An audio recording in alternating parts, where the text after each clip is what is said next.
오늘 말씀의 제목이 순간에서 영원으로. 우리가 이렇게 짧은 인생을 사는데 어떻게 영원을 누릴 수가 있는가에 대해서 말씀을 나누려고 합니다. 네, 여러분, 순간이라는 단어도 우리가 한번 그 뜻을 알아보면 좋겠습니다. 이 순자는 눈 깜짝일 순입니다. 그리고 간자는 여러분 잘 아시는 사이간자입니다. 그러니까 눈 깜짝할 사이, 이게 순간이라는 단어의 뜻입니다. 순자를 먼저 보면 눈 깜짝일 순자는 옆에 변이 뭐냐면 눈목자예요. 눈목자.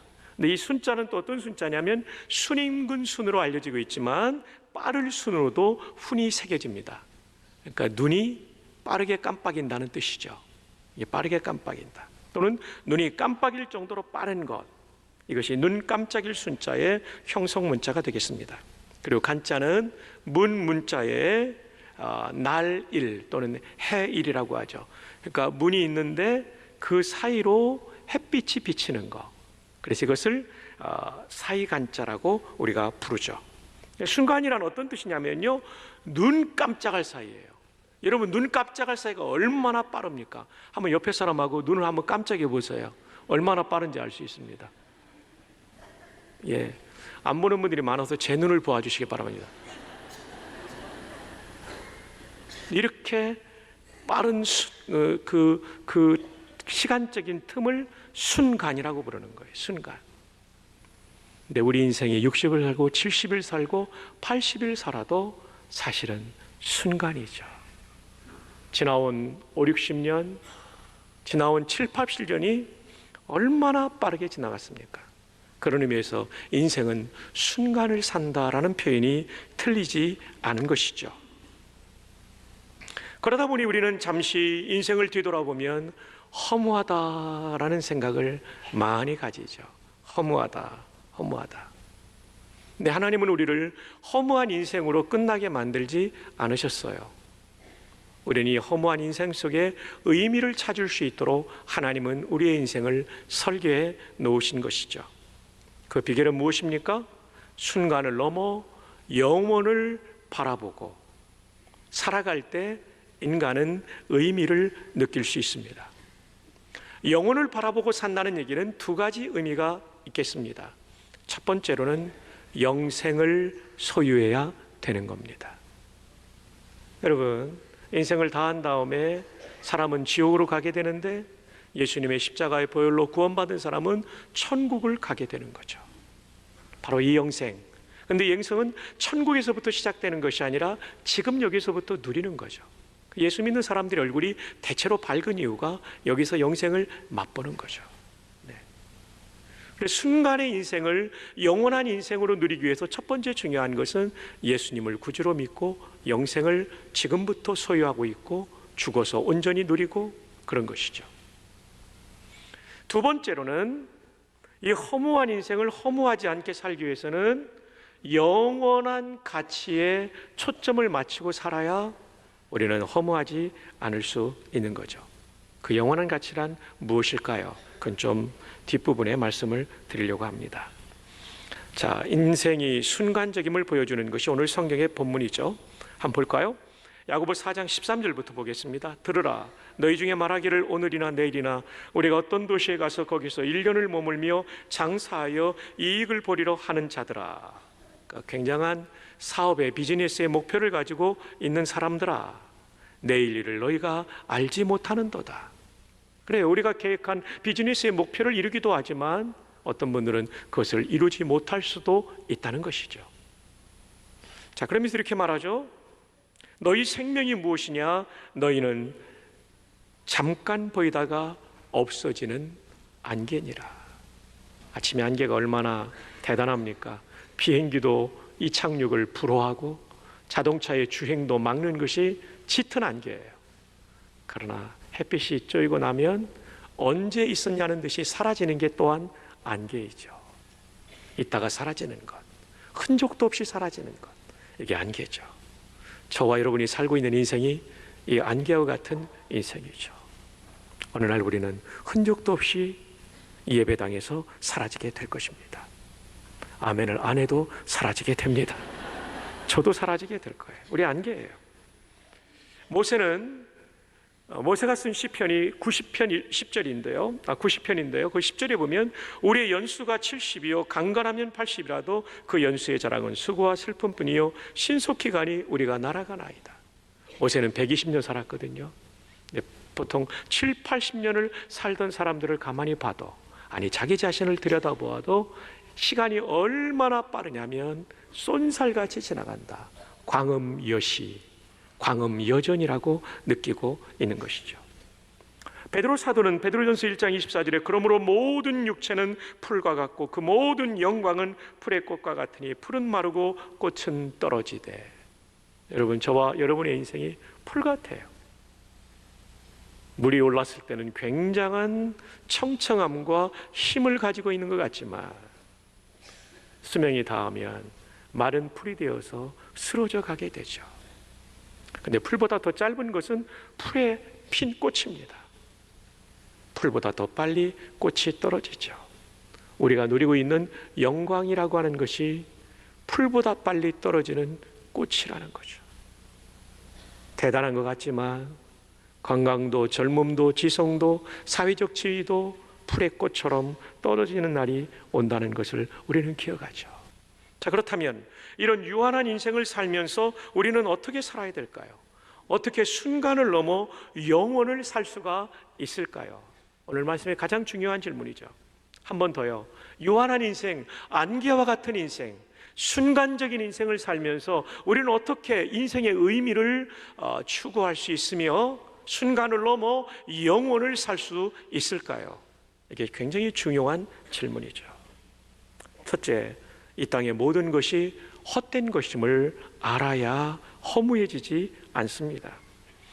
하나님이 없는 모든 것은 사실 헛된 것이죠. 그래서 전도서, 솔로몬이 쓴 전도서의 1장에, 전도서의 맨 첫 장에 14절에 이런 말이 나옵니다. 내가 해 아래에서 행하는 모든 일을 보았노라. 보라, 모두 다 헛되어 바람을 잡으려는 것이로다. 대단한 왕이었지만 모든 것이 헛되다는 것을 깨달았어요. 하나님을 떠난 모든 것은 사실 인생의 황혼력, 죽음을 앞에 두고는 아무것도 의미가 없는 것이죠. 그러나 헛되지 않은 일이 있다고 전도서에 말하는데 첫 장에 헛되다는 말이 마지막 장에서는 헛되지 않은 것이 있다는 것으로 끝나고 있습니다. 그것이 뭐냐면 둘째, 하나님을 경외하고 그 명령을 지키는 것은 헛되지 않습니다. 전도서 12장, 전도서의 마지막 장입니다. 그리고 14절이 마지막 절인데 13절부터 읽어드립니다. 이래 결국을 다 들었으니, 이 세상의 모든 일이 헛되다는 것을 다 들었으니 하나님을 경외하고 그의 명령들을 지킬지어다. 이것이 모든 사람의 본분이니라. 여러분, 사람은 본분을 다할 때 행복하거든요. 허무하지 않거든요. 하나님을 경외하고 하나님의 명령을 지켜 행할 때 우리는 본분을 지키는 감동과 기쁨과 보람을 느낄 수 있는 것이죠. 14절, 하나님은 모든 행위와 모든 은밀한 일을 선악간에 심판하시리라. 그리고 하나님은 우리의 인생을 평가하십니다. 상과 벌이 있습니다. 여러분, 인생을 다 한 다음에 하나님 앞에 설 때쯤에 우리의 인생에 주님, 부족하지만 이렇게 주님을 위해 살 수 있어서 감사했어요 라고 말한다면 우리 얼마나 좋을까요? 여러분이 직장에서 받는 평가표, 그것도 중요하지만 더 중요한 하나님의 평가표에 여러분은 어떤 기록이 남겨질 것이라고 생각합니까? 그것을 의식하며 살아야 되죠. 저와 여러분의 인생, 이 순간의 인생을 살면서 영혼을 살 수 있는 첫 번째 비결은 하나님을 사랑하는 것입니다. 마음을 다하고 목숨을 다하고 힘을 다하여 하나님을 사랑하는 겁니다. 나를 만드시고 나를 구원하사 하나님의 자녀 삼아주신 그 하나님을 사랑하는 것입니다. 그럴 때 우리의 인생은 진정으로 만족할 수 있고 행복할 수 있습니다. 여호와는 나의 목자시니 내가 부족함이 없으리로다. 다른 데 만족이 있는 것이 아니라 하나님을 사랑하고 그 목자 되신 하나님의 인도를 받을 때 인생은 진짜 행복할 수 있습니다.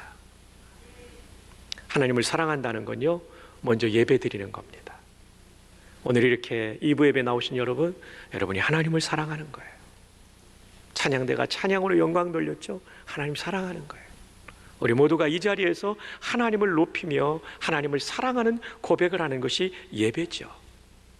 주일 오전 예배뿐만 아니라 오후 예배까지 힘써 참여하며 이날을 온전히 하나님을 사랑하는 날로 삼기를 바랍니다. 뿐만 아니라 한 주간을 살아가면서 월요일부터 토요일까지 여러분의 매일의 삶 속에 그분과 함께 살아가십시오. 매일 시간을 내어 성경을 읽고 기도하면 그 하나님을 더 사랑하게 돼요. 그리고 그 하나님의 말씀을 순종하게 되면 그 하나님을 더 사랑하게 돼요. 그래서 주일날만 성경을 읽는 사람, 하나님과 교제하는 사람이 아니라 평인의 삶에도 하나님과 교제하는 삶, 그 삶이 하나님을 사랑하는 겁니다. 여러분, 이것은 정말 여러분의 삶을 풍성하게 만들어줄 거예요. 한번 실천해 보세요. 매일 성경을 읽어보세요. 기도해 보세요. 성령께서 주시는 감동을 따라 순종해 보세요. 여러분 삶이 달라집니다. 이 놀라운 은혜를 누릴 수 있는 여러분 되기를 바랍니다. 그 다음에 두 번째로는 이웃을 사랑하는 것입니다. 이 시대의 문제가 뭡니까? 이웃을 사용하니까 문제가 되는 거예요. 내 이익을 위해서 이웃을 사용하니까 이 사회가 어려운 겁니다. 네, 성경은 이웃을 사랑하라고 가르쳐요. 여러분 사용하지 말고 사랑해 보세요. 여러분의 배우자를 사용하지 말고 사랑해 보시고 여러분의 동료 또는 부하 직원을 사용하지 말고 사랑해 보세요. 이것이 하나님이 원하는 삶이고 허무하지 않는 거예요. 돈을 아무리 많이 벌어면 뭐합니까? 사람들이 다 내 곁을 떠나가 버리면 인생 허무한 거예요. 인생은요, 대신 관계의 사랑을 누리고 대인 관계의 사랑을 누려야 인간은 허무하지 않아요. 돈, 그거 다 없어지는 거예요. 그러나 사람은 남습니다. 사람이 남는 거예요. 돈 벌려고 고객들 속이지 마시고, 돈 벌려고 고객들에게 부당한 이익 받지 마시고, 여러분 사랑하십시오. 여러분 왜 삽니까? 사랑하기 위해 살아야 됩니다. 하나님을 사랑하고 이웃을 사랑하는 거예요. 가장 가까운 이웃인 가족과 성도들과 시민들을 사랑하게 돼요. 주 안에 사랑하는 성도 여러분, 하나님을 뜨겁게 사랑합시다. 이웃을 뜨겁게 사랑합시다. 이것이 순간의 인생을 영혼의 인생으로 살아가는 비결이에요. 다른 데 있지 않아요. 하나님 사랑, 이웃 사랑, 가까운 가족과 성도들과 그리고 시민들을 사랑하는 거죠. 돈 조금 벌려고 정직하지 않은 일 하지 마십시오. 여러분의 고객을 정말 사랑하십시오. 여러분의 부하 직원을 정말 이용할 대상으로 생각하는 것이 아니라 내가 사랑해야 될 대상으로 좀 바라보십시오. 아멘. 그것이 순간을 영혼으로 사는 방법이에요. 마지막 세 번째는 이웃을 사랑하여 전도하는 것입니다. 이웃에 대한 가장 큰 사랑은 전도입니다. 왜냐하면 순간의 인생을 살고 지옥 가면 어떻게 해요? 순간의 인생을 살고 영원한 천국으로, 영벌의 지옥이 아니라 영생의 천국으로, 지옥은 영원히 살지만 벌받기 때문에 영벌의 지옥이고 천국은 사는 것처럼 사는 진짜 생명을 누리기 때문에 영생이라고 말합니다. 이터널 퍼니시먼트와 영벌과 이터널 라이프가 있다는 것입니다. 이쪽으로 인도해야 되지 않겠습니까? 이것이 가장 큰 명령이기 때문에 지상명령이라고 그래요. 이 지자는 바알 지자죠. 윗상자, 지극히 높은 분의 명령이에요. 만왕의 왕의 명령이에요. 그러므로 이 명령에 순종하는 사람을 하나님은 기뻐하시는 줄로 믿습니다. 전도하는 사람을 기뻐하십니다. 사람은 영원히 살 수 있는 존재로 만들어졌지만 죄 때문에 영원한 것을 잃어버리게 됐죠. 영생을 잃어버리게 됐죠. 그러나 마음에는 영혼을 사모하는 마음이 다 있다는 거예요. 그래서 종교가 만들어진 거 아닙니까? 기독교를 뺀 모든 종교는 인간이 추구하는 종교라면 기독교는 하나님이 인간에게 찾아오신 종교라 제대로 구원의 길을 열어주신 거죠. 그게 차이입니다. 자, 한번 볼까요? 전도 3장 11절, 하나님이 모든 사람을 지으시되 때를 따라 아름답게 하셨고 또 사람들에게는 무엇을 사모하는 마음을, 영원을 사모하는 마음을 주셨어요. 그래서요, 모든 인류에게는 영원히 살고 싶다. 여러분 미라를 왜 만듭니까? 영원히 살고 싶다. 네. 피라미드를 왜 만듭니까? 영원히 살고 싶다. 그러나 그것은 구원의 길이 아니고 영생의 길이 아니죠. 그래서 뭐라고 말합니까? 성경에 그러나 영혼을 사모하는 마음을 주셨지만은 하나님이 하시는 일의 시종을 사람으로 측량할 수 없게 하셨도다. 인생의 모든 것을 우리가 다 할 수 없고 인류 역사의 모든 것을 다 할 수 없지만 특별히 구원받는 길은 하나님이 보여주셔야만, 계시해 주셔야만 알 수 있는 것입니다. 그것은 뭡니까? 예수님의 십자가와 부활입니다. 십자가에서 다 이루신 예수님은 우리의 죄를 다 속죄하시는 것을 이루셨어요. 그래서 우리는 죽자마자 십자가의 공로 때문에 영원히 천국 가는 거예요. 원로 목사님이 거기 갇힌 거예요. 몸은 이 땅에서 흙으로 돌아가지만 예수님 재림하시는 그날 이 몸도 다시 살아나요. 부활이에요. 재림은 구원의 완성입니다. 부활한 몸과 천국에 있는 영혼이 연합이 되어서 완전한 영생을 누리게 되는 것이죠. 그래서 가장 중요한 게 뭐냐면 우리가 예수님의 십자가의 은혜로 구원받고 천국 가는 것이 가장 중요한 거예요. 이보다 중요한 것이 없어요. 저는 영혼구원이라는 말을 좀 생명구원, 인간구원이라는 말로 쓰면 좋겠어요. 이 soul이라는, 윈더 soul이라는 말이 영혼이라는 뜻도 있지만 생명이라는 뜻도 있거든요. 헬라 말에 푸시케. 영혼 구원하니까 사람은 몸은 구원받지 못하고 영혼만 구원받는 걸로 오해해요. 아니에요. 예수님 재림하시는 그날 이 몸도 부활할 줄로 믿습니다. 근데 그때까지 살아있는 사람은요, 부활의 몸을 죽지 않고 받기 때문에 변화된다고 그러는 거예요. 여러분, 관 속에 들어가기 싫은 사람은 주님 빨리 재림하라고 기도하세요. 오늘 재림하시면 우리는 그냥 확 바뀌는 거예요. 변화의 변화. 알렉산더 대왕은 죽기 전에 유언을 이렇게 남겼다고 합니다. 내가 들어갈 관에는 구멍을 뚫어서 내 두 손을 밖으로 뻗게 해다오. 천하를 제패한 알렉산더도 돌아갈 때는 빈손으로 돌아간다는 것을 알려주고 싶다. 그렇습니다. 우리 모두는 죽을 때 모든 것을 놓고 가는 거죠. 그러나 남는 것은 하나님 사랑, 이웃 사랑, 생명 전도, 이것입니다. 디모데전서 6장 7절에 우리가 세상에 아무것도 가지고 온 것이 없음에 또한 아무것도 가지고 가지 못하리니, 다 못 가져갑니다. 하나님 사랑, 이웃 사랑, 생명 전도는 가지고 갈 수 있어요. 에콰도르 강가에서 자기의 젊은 피를 뿌렸던 선교사 엘리엇은 이렇게 간증했습니다. 내가 진짜 붙들고 있을 수 없는 것, 어차피 놓아버릴 수밖에 없는 것을 붙들려고 애쓰는 것보다 어리석은 사람이 어디 있는가. 지나가는 것을 붙잡으려고 하는 것은 어리석다는 거죠. 그러나 절대로 잃어버리지 말아야 할 것, 그게 하나님 사랑, 이웃 사랑, 생명 전도죠. 그 영원한 것을 얻기 위해서 생명을 버린 것은 결코 어리석은 사람이 아니다. 우리 모두가 이런 마음으로 살아갈 수 있기를 바랍니다. 이제 말씀을 맺습니다. 인생은 순간입니다. 인생은 허무합니다. 그러나 허무하지 않게 살 수 있는 비결이 있습니다. 순간을 넘어 영혼을 바라보며 사는 것입니다. 먼저 이 땅의 모든 것이 헛된 것임을 아십시오. 두 번째, 하나님을 경외하고 그 명령을 지키는 것이 헛되지 않고 의미 있는 것이라는 걸 믿으십시오. 셋째, 하나님을 경외하고 명령을 지키는 것은 세 가지입니다. 하나님 사랑, 이웃 사랑, 생명 전도. 이렇게 삶으로 우리의 삶이 가장 의미 있고 영생을 누리는 복된 성도가 되기를 주님의 이름으로 축복합니다.